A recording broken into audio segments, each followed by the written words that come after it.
যানজটে নষ্ট হচ্ছে হাজার কোটি টাকার কর্মঘণ্টা, গণপরিবহন ব্যবস্থা বিকেন্দ্রীকরণের তাগিদ নগর পরিকল্পনাবিদদের। ফেনীতে ভাঙল মুহুরী বাঁধ, 9 গ্রাম প্লাবিত, মৌলভীবাজারে 3 লাখ মানুষ পানিবন্দী, উত্তরে ছড়াচ্ছে পানিবাহিত রোগ। চট্টগ্রামের বাজারে মাছ সবজিতে দামের উত্তাপ, বৃষ্টি অব্যাহত থাকলে আরো বাড়বে বলছে ব্যবসায়ীরা।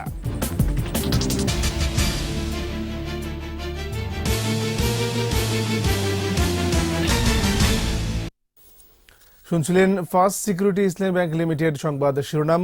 আমন্ত্রণ জানাচ্ছি সকাল 9টার 21 সংবাদে, সাথে আছি আমি এমএজি ওসমানী। সংবাদে আরও থাকছে,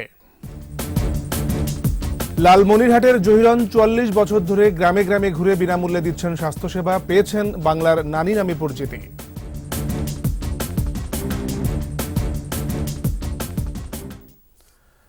যানজটে নাকাল রাজধানী, এতে নগরবাসীর নাবিশ্বাস অবস্থা। নষ্ট হচ্ছে মূল্যবান কর্মঘণ্টা, যার আর্থিক মূল্যে বছরে 30,000 কোটি টাকা। বিশ্বব্যাংকের এক প্রতিবেদনে সম্প্রতি এমন তথ্য উঠে এসেছে। তাই রাজধানীকে নান্দনিক নয়, যানজটের অভিশাপ থেকে মুক্তি পেতে গণপরিবহন ব্যবস্থাকে ঢেলে সাজানো সহ বিকেন্দ্রীকরণের পরামর্শ দিয়েছেন নগর পরিকল্পনাবিদরা। রাসেল খানের রিপোর্ট। ফার্মগেট থেকে মৎস্য ভবনের দূরত্ব 3.5 কিলোমিটার। পায়ে হেঁটে পৌঁছাতে সময় লাগে বড়জোর 45 মিনিট, আর গাড়িতে 10 মিনিটের কম। তবে বর্তমানে সেই চিত্র একেবারেই উল্টো। গাড়িতে এই পথ পাড়ি দিতে সময় লাগে প্রায় 2 থেকে 2.5 ঘন্টা। Shahbag, press club, Paltan, Motijheel, Gulistan, new market, Bangla motor, Farmgate, Kakrail সহ নগরীর অধিকাংশ সড়কের প্রতিদিনের চিত্র এটি। সম্প্রতি রাজধানীর উন্নয়ন নিয়ে আন্তর্জাতিক সম্মেলনের আয়োজন করে বিশ্বব্যাংক। বিশ্বব্যাংকের এক প্রতিবেদনে উঠে আসে, রাজধানীতে যানজটের কবলে প্রতিদিন নষ্ট হয় 32 লাখ কর্মঘণ্টা। বছরে আর্থিক ক্ষতির পরিমাণ 30,000 কোটি টাকা।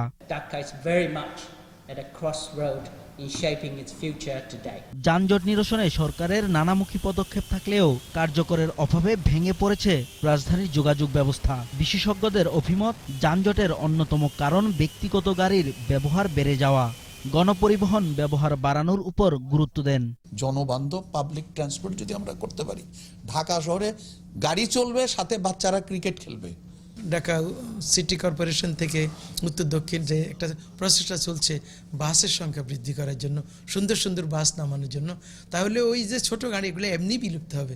সেই সাথে রাজধানীকে বিকেন্দ্রীকরণের পাশাপাশি রেলপথ ও নৌপথ আরও গতিশীল করার পরামর্শ দেন এই নগর পরিকল্পনাবিদ।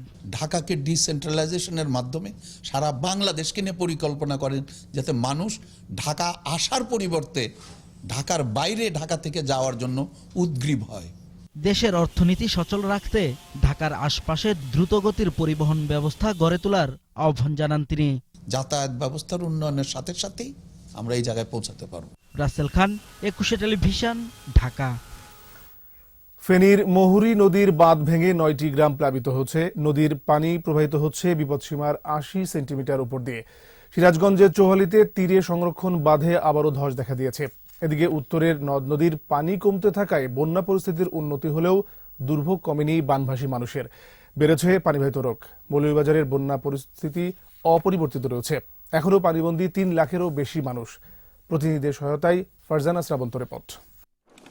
গাইবান্ধার তিস্তা, যমুনা, ব্রহ্মপুত্র ও ঘাঘট নদীর পানি কমলেও দুর্ভোগ কমছে না দুর্গতদের। চর্মরোগ সহ পানিবাহিত নানা রোগে আক্রান্ত বানভাসীরা।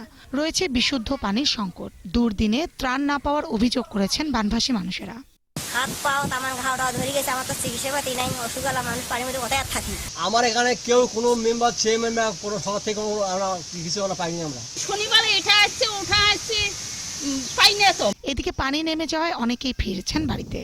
বন্যে পানি উঠিয়ে ঘর দুয়ার শেষ হয়ে গেছে, এখন নিজের ঘর নিজে এখন আমার ঠিক করা না আগে। সিরাজগঞ্জের চৌহালিতে তীর সংরক্ষণ বাঁধে আবারও ধস দেখা দিয়েছে। এতে খাসকাউলিয়া বালিকা উচ্চ বিদ্যালয়ের কাছে প্রায় 60 মিটার বিলীন হয়ে গেছে। আতঙ্কিত হয়ে পড়েছেন চৌহালিবাসী। কুড়িগ্রামে নদ নদীর পানি কমায় জেলার বন্যা পরিস্থিতি উন্নতি হয়েছে। তবে বন্যার পানিতে নিম্নাঞ্চলের রাস্তাঘাট নষ্ট হওয়ায় বসতবাড়িতে অনেকেই ফিরতে পারছেন না। এদিকে মৌলভীবাজারের শেরপুরে কুশিয়ারা নদীর পানি এখনো বিপদসীমার উপর দিয়ে প্রবাহিত হচ্ছে। জেলার 5 উপজেলায় বন্যা পরিস্থিতি অপরিবর্তিত রয়েছে। দুর্ভোগে আছেন পানিবন্দী 3 লাখেরও বেশি মানুষ। ফেনীতে মুহুরী নদীর পানি বেড়ে বিপদসীমার উপর দিয়ে প্রবাহিত হচ্ছে। পানির তোড়ে মুহুরী বাঁধ ভেঙে প্লাবিত হয়েছে ফুলগাজী ও পরশুরাম উপজেলার 9টি গ্রাম। ফারজানা শ্রাবন্ত, 21 টেলিভিশন। শ্রাবণের প্রথম সপ্তাহ পেরোতেই দেশের প্রায় সব জায়গায় ভারী থেকে অতি ভারী বৃষ্টি শুরু হয়েছে, যাতে ফের ভূমিধসের আশঙ্কা করা হচ্ছে। আজকেও রাজধানীতে বৃষ্টি হচ্ছে। আবহাওয়ার পূর্বাভাস বলছে সকাল 8টা থেকে পরবর্তী 24 ঘন্টায় চট্টগ্রাম, খুলনা, বরিশাল, ঢাকা, রংপুর ও সিলেট বিভাগের কোথাও কোথাও ভারী থেকে অতি ভারী বর্ষণ হতে পারে। চট্টগ্রাম ও সিলেট বিভাগের পাহাড়ি এলাকায় ভূমিধসের আশঙ্কা রয়েছে। এদিকে 4 দিন ধরে সমুদ্র বন্দরগুলোতে 3 নম্বর সতর্ক সংকেত বহাল রয়েছে।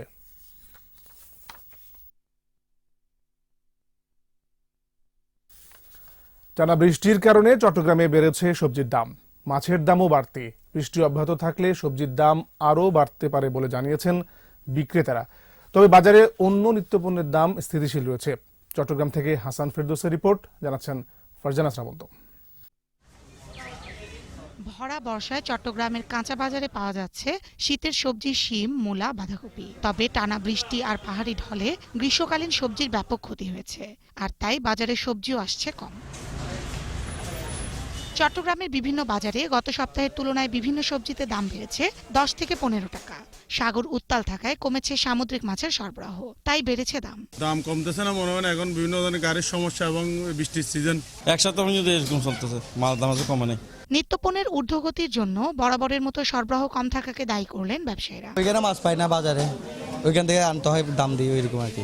মাছ সবজির জন্য বেশি টাকা গুনতে হচ্ছে বলে ক্ষুব্ধ ক্রেতারা। 20-30 টাকা ডিফারেন্সে নিতে হয় প্রতি কেজি। এইরকম দামে সাধারণ আমাদের কিনতে অসমস্যা। এদিকে বাজারে প্রতি কেজি গরুর মাংস বিক্রি হচ্ছে 550 টাকা থেকে 650 টাকায়। খাসির মাংসের দাম 700 থেকে 750 টাকা। Desk report, 21 television. নিচ্ছি ইসলাম ব্যাংক বিরতি। যখন ফিরছি তখন অন্যান্য খবরের সঙ্গে আরও থাকবে। চাল আমদানিতে শর্ত আরও শিথিল করল বাংলাদেশ ব্যাংক, নতুন নির্দেশনা জারি। ভ্রাম্যমাণ আদালতের অভিযানেও মৌলভীবাজারে থামছে না ভেজাল মশলার বাণিজ্য, নানা রোগে আক্রান্ত হচ্ছে অনেকে। আবারও আমন্ত্রণ সকাল 9টার 21 সংবাদে। বাজারে চালের সরবরাহ বাড়াতে আমদানির শর্ত আরও শিথিল করেছে বাংলাদেশ ব্যাংক। এখন থেকে বিক্রেতা বা ব্যাংকের কাছ থেকে ঋণ নিয়ে কিংবা বাকিতে চাল আমদানি করা যাবে। এ সংক্রান্ত সার্কুলার জারি করে তা সব ব্যাংকের প্রধান নির্বাহীদের কাছে পাঠিয়েছে কেন্দ্রীয় ব্যাংক। এতে বলা হয়েছে 31 ডিসেম্বর পর্যন্ত কোনো আমদানিকারক বিদেশি ক্রেতা বা ব্যাংকের কাছ থেকে ঋণ নিয়ে বা বাকিতে চাল আমদানি করতে পারবে। বাজারে চালের মূল্যবৃদ্ধির লাগাম টেনে ধরতে ধারাবাহিক পদক্ষেপের অংশ হিসেবে এই সিদ্ধান্ত নিয়েছে বাংলাদেশ ব্যাংক। এর আগে গত 19 জুন বাকিতে চাল আমদানি করার বিষয়ে একটি নির্দেশনা দিয়েছিল বাংলাদেশ ব্যাংক। তাতে বলা হয়েছিল ব্যাংক হিসেবে টাকা না থাকলেও চাল আমদানির ঋণপত্র খোলা যাবে। মৌলভীবাজারে ধানের ভুসি, চালের গুঁড়া এবং কেমিক্যাল রং মিশিয়ে তৈরি করা হচ্ছে খাবার মশলা। ভেজাল মশলা খেয়ে নিজেদের অজান্তেই নানা রোগে আক্রান্ত হচ্ছে মানুষ। ভ্রাম্যমাণ আদালত এসব কারখানা কর্তৃপক্ষকে জেল জরিমানা করলেও কমছে না দূরত্ব। এসব মশলা স্বাস্থ্যের জন্য মারাত্মক ক্ষতিকর বলে জানিয়েছেন চিকিৎসকরা। মৌলভীবাজার প্রতিনিধি বিকুল চক্রবর্তীর রিপোর্ট, জানাচ্ছেন আফসানা লীলা। এভাবেই পচা মরিচের সাথে ধানের ভুসি, চালের গুঁড়া ও রং মিশিয়ে তৈরি হচ্ছে মরিচের গুঁড়া, আর চালের গুঁড়ার সাথে হলুদ রং মিশিয়ে তৈরি করা হয় হলুদ গুঁড়া। মৌলভীবাজারের বিভিন্ন এলাকায় গড়ে উঠেছে এমনি সব ভেজাল মশলার কারখানা। শুধু হলুদ মরিচই নয়, ধনিয়া, জিরার সাথে ধানের তুষ, কাঠের গুঁড়া ও এক ধরনের সুগন্ধি মিশিয়ে তৈরি করা হচ্ছে ধনিয়া ও জিরার গুঁড়া। এসব গুঁড়া মশলা বিক্রি হচ্ছে শহরের বাজার আর গ্রামগঞ্জের বিভিন্ন দোকানে। মরিচের সাথে এই চালের গুঁড়ি দেন, ওটা বুসি হয়, আর মরিচের কালার দেন। হলদির সাথে হলদি দেন, বুসি দেন, আর হলদির কালার দেন। না জানিয়ে বাজার থেকে কিনে খাই, এগুলা আমরা তো জানি না এগুলা কি বিষাক্ত জিনিস না ভালো না মন্দ। প্রতিদিনের খাবারে এসব মশলা ব্যবহার করে স্বাস্থ্য ঝুঁকিতে পড়ছে মানুষ। কেমিক্যাল মেশানো এসব খাদ্য উপাদান লিভার, স্নায়ুতন্ত্র ও কিডনির জন্য মারাত্মক ঝুঁকিপূর্ণ বলে জানালেন মৌলভীবাজারের সিভিল সার্জন। কার্সিনোজেনিক, অর্থাৎ এখান থেকে ক্যান্সারের মতো মারাত্মক রোগ আক্রান্ত হওয়ার সম্ভাবনা থাকে। যে খাদ্যে কোনো ধরনের যে কোনো ভেজাল আপনি যাই মেশান না কেন, সেটা শরীরের জন্য শতভাগ ক্ষতিকর। মাঝে মাঝে ভ্রাম্যমাণ আদালতের অভিযানে জরিমানা করা হয় ভেজাল মশলা ব্যবসায়ীদের। তবে কিছুদিন পরেই তারা আবার শুরু করে এই ব্যবসা। খাবার অনুপযোগী পণ্য ব্যবহার করতেছে, এই অপরাধে আমরা ভোক্তা অধিকার সংরক্ষণ আইন 2009 এর 42 ধারা অনুযায়ী তাদেরকে 1 লক্ষ টাকা জরিমানা এবং অনাদায়ে প্রত্যেককে 3 মাসের জেল ঘোষণা করা হয়। ভেজাল মশলা কারখানা উচ্ছেদ অভিযানের পাশাপাশি দোষীদের কঠোর শাস্তির আওতায় আনার দাবি জানিয়েছে ভোক্তারা। Desk report, 21 television. এবার সপ্তাহ শেষের আয়োজন আমার বাংলা।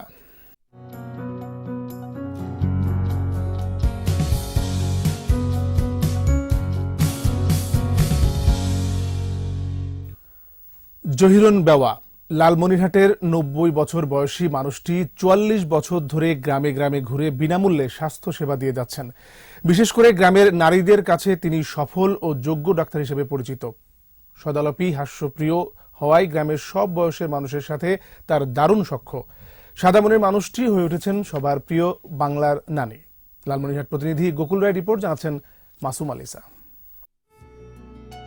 এভাবেই বাইসাইকেলে চড়ে গ্রামের মেঠো পথ ধরে ছুটে চলেছেন জহিরুন বেওয়া। 44 বছর ধরে নানা বাধা উপেক্ষা করে গ্রামবাসীদের দিয়ে যাচ্ছেন চিকিৎসা সেবা। 90 বছর বয়সেও নুয়ে পড়েননি, এখনো কর্মঠ ও উদ্যমী। লালমনিরহাটের আদিতমারির ভেলাবাড়ি ইউনিয়নের সীমান্ত ঘেঁষা তালুকদুলালি গ্রামের জহিরুন এলাকায় ডাক্তার হিসেবে পরিচিত। ফজরের নামাজ সেরে সাত সকালে বেরিয়ে পড়েন বাইসাইকেলে, ছুটে চলেন গ্রামে গ্রামে, সাথে থাকে ঔষধের থলে। চিকিৎসা দেওয়ার জন্য কোনো টাকা পয়সা দিতে হয় না, খালি উনি খবর পাইলে যায় ওষুধপাতি এমনি ফ্রি হিসেবে দেয়। পুরান ডাক্তার, বাংলার নানি আমাদের খুব ভালো চিকিৎসা করে। ছোট বড় সবাই নানি বলে, ছেলেও নানি বলে, বাপেও নানি বলে। উপজেলার প্রায় সব গ্রামেই তার বিচরণ। কখনো কখনো দরিদ্র রোগীদের বিনামূল্যে ঔষধও দিয়ে থাকেন। গ্রামের গর্ভবতী মায়েদের কাছে রয়েছে তার বেশ সমাদর। অনেক রাত হয়, তারপরেও সেই রাত্রেও যায় চিকিৎসা পাতি দেয়, দিয়ে তারপরে টাকা পয়সা উনি নেয় না। যেভাবে কাজ করে যাচ্ছে জনগণের জন্য, সেটা আমাদের কাছে আসলে অনেক গর্ব।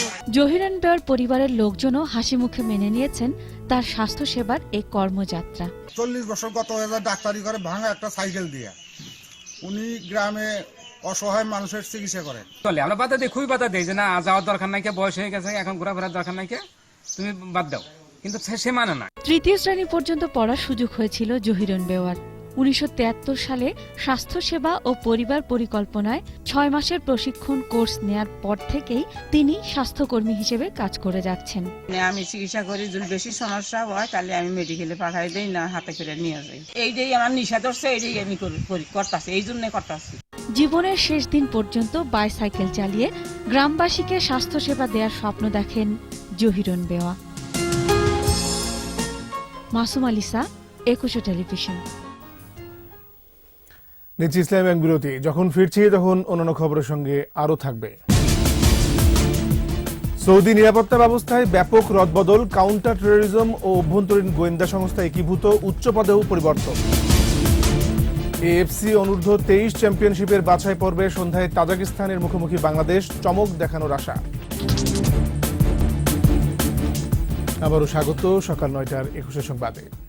এবারে আন্তর্জাতিক সংবাদ।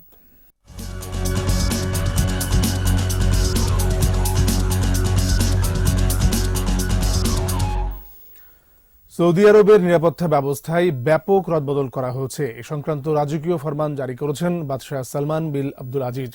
উচ্চপদেও আনা হয়েছে পরিবর্তন। দেশটির কাউন্টার টেরোরিজম বাহিনী ও অভ্যন্তরীণ গোয়েন্দা সংস্থাকে একীভূত করে নতুন একটি নিরাপত্তা সংস্থা গঠন করা হয়েছে। সংস্থার প্রধান করা হয়েছে বাদশাহ অনুগত মোহাম্মদ আল হাইওয়ারিডিকে। এর পাশাপাশি দেশটির উচ্চ পর্যায়ে বেশ কয়েকজন কর্মকর্তাকে সরিয়ে নতুনদের দায়িত্ব দেওয়া হচ্ছে। এদের মধ্যে অনেকেই ক্রাউন প্রিন্স মোহাম্মদ বিন সালমানের নিকটজন। রাজকীয় নিরাপত্তা বাহিনীর প্রধানকে সরিয়ে নতুনভাবে দায়িত্ব দেওয়া হচ্ছে জেনারেল সুহেল আল মুতিরিকে। ভাইয়ের ছেলের জায়গায় নিজের ছেলেকে উত্তরসূরি ঘোষণার খবর পুরনো না হতেই নতুন এই ঘোষণা হলো।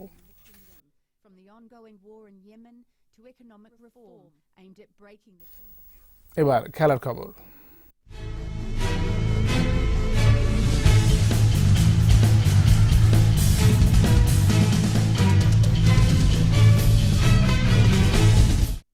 এএফসি অনূর্ধ্ব 23 চ্যাম্পিয়নশিপ ফুটবলের বাছাই পর্বে আজ সন্ধ্যা 7:30টায় তাজিকিস্তানের মুখোমুখি হবে বাংলাদেশ। গ্রুপ পর্বে নিজেদের দ্বিতীয় ম্যাচে তাজিকিস্তানের বিপক্ষে লড়াই করতে চায় অ্যান্ড্রু ওডের শিষ্যরা। শক্তিশালী তাজিকিস্তানের বিপক্ষে এ পর্যন্ত 10টি ম্যাচ খেলেছে বাংলাদেশ, যার 7টিতেই বড় ব্যবধানে হেরেছে লাল সবুজরা। দেশের মাটিতে 2টি ম্যাচ ড্র করেছে তারা, আর 2-1 গোলের জয়ের একমাত্র জয়টি পেয়েছিল 2010 সালে কলম্বোর মাঠে। তাই সব দিক দিয়েই ফেভারিট হিসেবে খেলবে তাজিকিস্তান, আর চমকের আশায় মাঠে নামবে বাংলাদেশ। নিজেদের প্রথম ম্যাচে শক্তিশালী জর্ডানের কাছে 7-0 গোলে হেরেছে অনূর্ধ্ব 23 দল।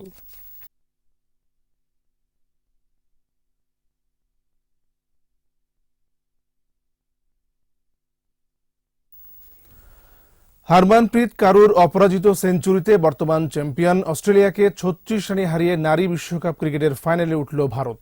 কাটেল ওভারের ম্যাচে টস জিতে ব্যাট করতে নেমে শুরুতেই 2 ওপেনারকে হারায় ভারত। মানধানা 6 এবং রাতু 14 রানে সাজঘরে ফেরেন।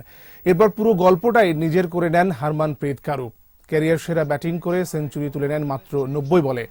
এরপর ঝড়ো ব্যাটিং করে মাত্র 115 বলে 20 ও 7 ছক্কায় 171 রানে অপরাজিত থাকলে 4 উইকেটে 281 রানের ফাইটিং স্কোর পায় ভারত। জবাবে 40 ওভারে 1 বলে গুটিয়ে যায় অস্ট্রেলিয়ার ইনিংস। 10 উইকেট হারিয়ে তাদের সংগ্রহ দাঁড়ায় 245। দলের পক্ষে সর্বোচ্চ 90 রান করেন অ্যালেক্স ব্ল্যাকওয়েল।